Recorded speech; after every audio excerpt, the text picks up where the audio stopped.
आज हम देखेंगे एक नया टॉपिक। आपने नदी का नाम सुना होगा, नदी, बहता हुआ जल, सरिता, कई नामों से जाना जाता है। तो बहते हुए जल या नदी के कार्य हैं, उसकी स्थलाकृतियाँ कौन कौन से? बहते हुए जल के कार्य और स्थलाकृतियाँ, नदी के कार्य और स्थलाकृतियाँ। तो चैनल को सब्सक्राइब कीजिए, लाइक कीजिए और शेयर कीजिए। शुरू करते हैं आज का टॉपिक, नदी के कार्य एवं स्थलाकृतियाँ। नदी क्या क्या कार्य करती है? एक नदी होती है, उसके क्या क्या कार्य होते हैं। तो यही टॉपिक है हमारा कि नदी के कार्य। दिख रहा होगा आपको, टॉपिक का नाम हमारा नदी के कार्य एवं स्थलाकृतियाँ। क्या क्या स्थलाकृतियाँ होती है? तो नदी के 3 कार्य होते हैं। कितने कार्य? नदी कौन कौन से कार्य? पहले कार्य देख लेते हैं, फिर स्थलाकृतियाँ देखेंगे। नदी के कार्य, नदी कौन कौन से 3 कार्य करेगी?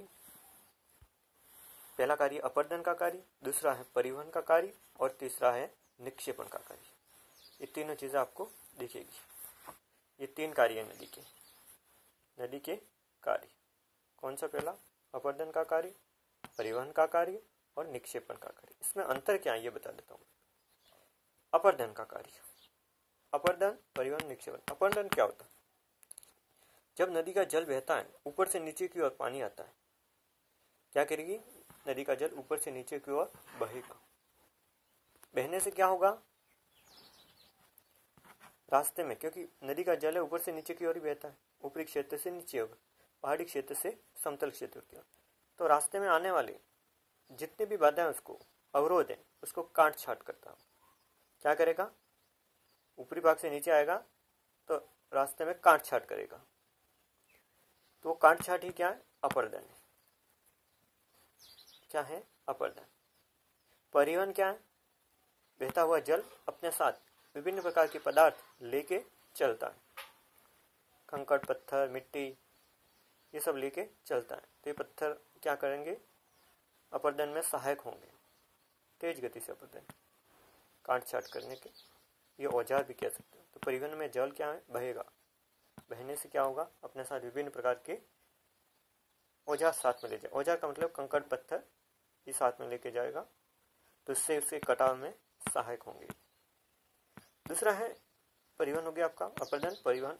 और तीसरा है निक्षेपण।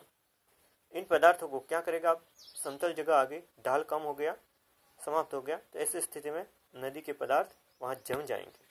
तो अपने साथ कंकड़, पत्थर जो भी लाया, मिट्टी, वो वहां पे जमा देगा। तो ये है निक्षेपण का कार्य। अब ये तो नदी के 3 कार्य हो गए, नदी के 3 कार्य। अब इन कार्यों से कौन कौन से स्थलाकृतियाँ बनती है, स्थल रूप बनते हैं, वो भी देखेंगे। जैसे अपर्दन है। अपर्दन से क्या होगा? गार्ज, कैनियन, जलप्रपात, नदी विसर्ग आदि स्थलाकृतियाँ बनेगी। गार्ज, कैनियन है, जलप्रपात है, नदी विसर्प है, आदि स्थलाकृतियाँ किससे बनेगी? अपर्दन के कारण। परिवहन, परिवहन में तो जल बह ही रहा है, वहां पे स्थलाकृतियाँ नहीं बनेगी। तीसरा है निक्षेपण। निक्षेपण से क्या होगा? जलोढ़ शंकु, जलोढ़ पंख, डेल्टा, बाढ़ के मैदान आदि का निर्माण होगा। तो इस तरह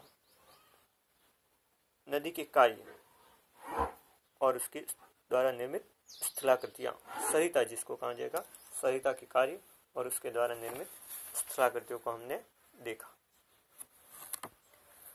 ये तो बहुत सारी स्थलाकृतियाँ बना दी, ठीक है। ये तो कुछ इंपॉर्टेंट महत्वपूर्ण स्थलाकृतियाँ ही आपको बताई है मैंने। इसके अलावा कई प्रकार की स्थलाकृतियों का निर्माण करते हैं। जैसे यहाँ निक्षेपण में हमने डेल्टा देखा, तो वह बाढ़ के मैदान भी बनते हैं, प्राकृतिक तटबंध भी बनता है, ठीक है। गोखुर झील का निर्माण होता है, गोखुर झील, ऑक्सबो लेक जिसको कहा जाएगा, ठीक है। जलोढ़ मैदान भी बनते हैं। डेल्टा, डेल्टा के अलग प्रकार भी हैं, चापाकार डेल्टा है, ज्वारमुख डेल्टा है, पंजाकार डेल्टा है, रुंडित डेल्टा है, प्रगतिशील डेल्टा है। तो ये सब किससे बनते हैं? नदी के निक्षेपण के कार्य से। अपर्दन, परिवहन और निक्षेपण, 3 प्रकार के नदी के कार्य।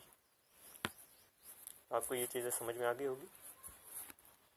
अगर ये चीज़ अच्छी लगी, आपके सहायक हैं, तो इसको लाइक कीजिए, शेयर कीजिए और चैनल को सब्सक्राइब कीजिए।